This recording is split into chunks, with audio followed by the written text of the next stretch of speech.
بيحكي صاحب القصة وبيقول: لكن هي رفضت الجواز كمبدأ، هي رفضت تتجوز بشكل عام، وقالت ساعتها: أنا مش عايزة أجيب لابني جوز أنا عايزة أعيش أربي ابني ومش عايزة حد يشغلني عن تربيته ولا اهتمام عن تربيته ولا عن اهتمامي بيه. أنا اسمي خالد وعمري دلوقتي 40 سنة، وأنا مش متجوز ولا مخلف. من وأنا صغير أنا فتحت عيني عالدنيا، لقيتني عايش مع بابا وماما ومليش إخوات. أنا كنت ولد وحيد ومليش ولا أخ ولا أخت. وطبعا انتم عارفين أي أم وأب بيكون عندهم ولد وحيد بيكونوا مركزين معاه ازاي، وازاي بيكونوا مهتمين بيه وبيحبوه أكتر من أي حاجة في حياتهم. ومش هتصدقوا لو قلتلكم إنه هي دي مشكلتي الأساسية. ممكن في ناس لما تسمع كلامي يقولوا إنه بتبطر على النعمة، أو يقولولي حد يطول اهتمام أمه وأبوه ويبقى ليه هو بس. لكن أنا عايزة أقولكم إنه أي حاجة في الدنيا لازم تبقى بالمعقول. أمي وأبويا ما كانش ليهم قرايب كتير، وكان ليهم قرايب قليلين قوي، وإحنا كنا أسرة معارفها محدودة جدا وصداقتها قليلة. ماما وبابا كانوا بيشتغلوا في مكان واحد، يعني كانوا زمايل في الشغل، وكل يوم كانوا بيوصلوني المدرسة وهم رايحين شغلهم، سواء لما يخلصوا الشغل يفوتوا عليا وهم مروحين ياخدوني من المدرسة، ونروح إحنا التلاتة سوا ونتغدى، وأقعد أذاكر وهم طبعا معايا بيذاكرولي دروسي ويحلوا معايا كمان الواجب، وبالليل نتعشى احنا التلاتة سوا وننام. ويوم الأجازة كنا نخرج احنا التلاتة.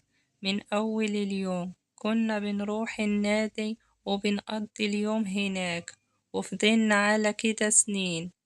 أنا ما كانش عندي أي أصحاب، أمي وأبويا كانوا هم أهلي وأصحابي وكل حاجة ليا في الدنيا. لحد هنا أنا ما كنتش متضايق من كده، بالعكس أنا كنت مبسوط جدا باهتمامهم بيا، وكنت حاسس إنه عندي ميزة مش موجودة عند حد من زمايلي. لكن وأنا عندي 15 سنة وكنت في الإعدادية ساعتها بابا توفى، رغم إنه سنه ما كانش كبير لكن هو تعب وتوفى. وساعتها أنا وماما زعلنا عليه قوي، وبعد وفاته ماما هي اللي استلمت مسؤوليتي وبقت هي ليا أيمالي بدور الأم ودور الأب، وبقت هي اللي متحملة مسؤولية الأم ومسؤولية الأب. وماما وقتها كانت شابة صغيرة وما كانتش كبيرة، وكانت حلوة قوي، وكان مركزها في الشغل كويس، ومستواها المادي كمان كان كويس قوي. يعني كان فيها ميزات كتير، وتقدم لها بعد وفاة بابا أكتر من عريس، وكلهم كانت ظروفهم كويسة وكانوا مناسبين جدا. لكن هي رفضت الجواز كمبدأ، هي رفضت تتجوز بشكل عام، رفضت تتجوز بصرف النظر عن مين هو العريس. وقالت ساعتها: أنا مش عايزة أجيب لابني جوز وفعلا ماما ركزت في تربيتي ومذاكرتي، والحمد لله أنا طول عمري رافع راسها.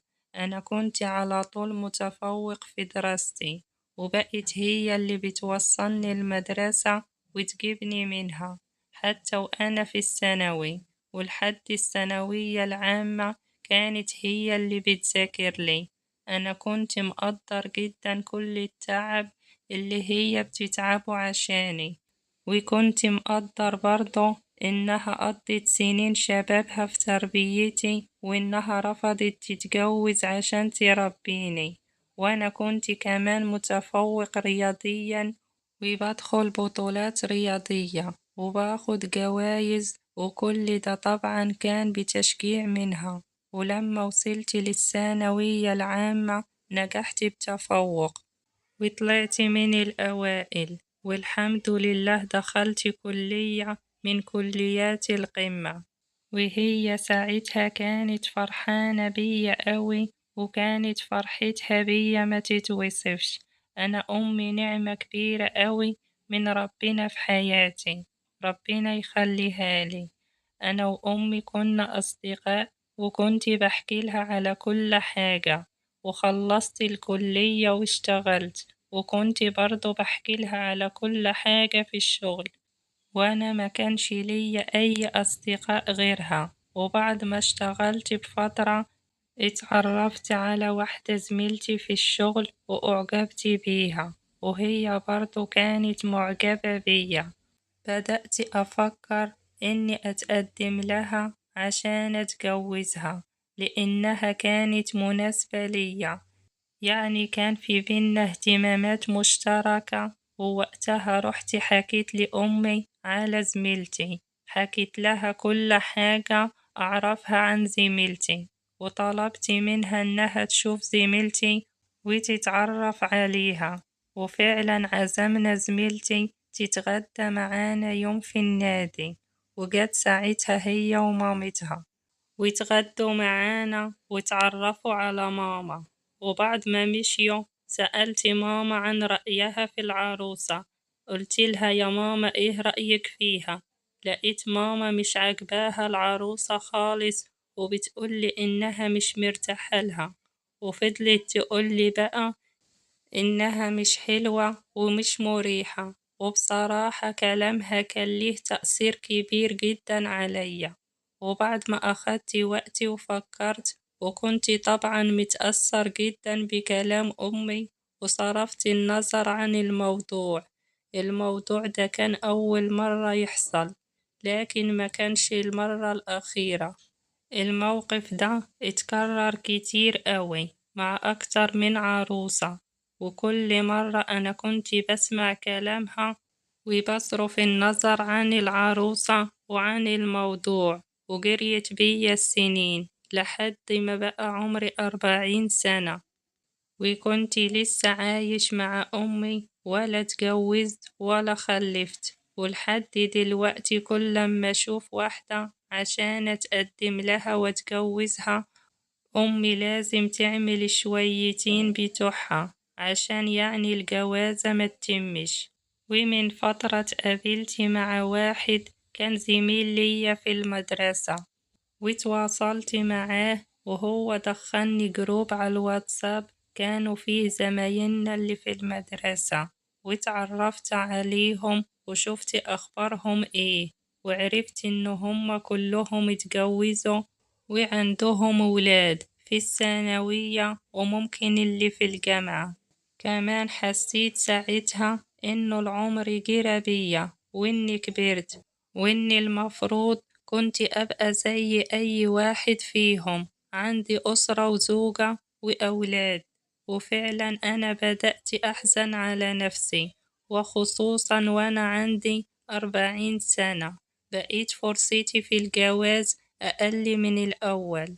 واتعرفت على أخت واحد زميلي في المدرسة كان معايا في نفس الجروب بتاع الواتساب. هي كانت مطلقة وجوزها طلقها وما عندهاش أولاد، وهي كان عمرها 30 سنة، يعني كانت أصغر مني ب10 سنين. أعجبت بيها وهي كمان أعجبت بيا، وهي كانت حلوة ومثقفة وإنسانة محترمة يتمناها أي زوج. ولما حكيت لأمي عنها وشافتها وقابلتها، طبعا ساعتها ماما عملت الحبتين بتوعها اللي بتعملهم في كل جوازة. لكن أنا المرة دي والأول مرة أعترض على كلام ماما، لأني فعلا مقتنع بالعروسة وحاسس إنه الوقت جرى بيا، إني ضيعت أجمل سنين شبابي من غير ما أتجوز وأكون أسرة. أمي رافضة العروسة تماما بحجة إنه هي مطلقة، وأنا مش عارف أقنعها خالص. أمي مصرة إنه أنا لو اتجوزت أسكن معاها في نفس الشقة، والعروسة ما عندهاش مانع خالص إننا لما نتجوز نسكن مع ماما في نفس بيتها، وأنا برضو مش معترض إني أسكن مع أمي لما أتجوز. لكن أمي مش موافقة خالص على العروسة، وأنا مش عارف أعمل إيه، أحطها قصاد الأمر الواقع وأتجوزها ولا أسمع كلامها وأصرف النظر عن الجواز المرة دي كمان.